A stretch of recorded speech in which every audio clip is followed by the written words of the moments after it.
हे बघा, मी कडेला आणि रोटी खातो. हा कडेलाच नाही लागते, कारण माझी बहीण तिच्या हातामध्ये जादू आहे. माझी हा बहीण आहे, छोटी वालीला तर काय नाही येते, ती तर गोबर आहे. पण हा बहीण तिच्या हातामध्ये ना जादू आहे. ती काय पण बनवते ना, खूप स्वादिष्ट होता.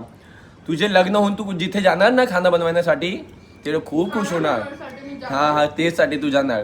आणि मी खातो बघा, माझी आई मला खिलवते. आणि खरंच खूप छान करेला. मी असे तर करेला जास्त खात नाही, आणि रोटी पण मीच बघते 2-3, पण हे माझ्या 5वी रोटी आहे. आणि माझी आई मला खिलवते, तर मला अजून हे असं तर नाही, करेला तुझे कडवच आहे, पण आई मला खिलवते त्यासाठी तो गोड लागते.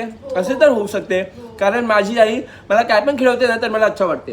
हे पण होऊ शकते मम्मी की करेलाच आहे. मैं भी खा रही हूँ ना, तो अच्छा है. अच्छा आहे. मराठी बोलण्याचे प्रयत्न काय ना कधी. चांगले बघा चांगले. चला तुम्ही लोक करेला खा.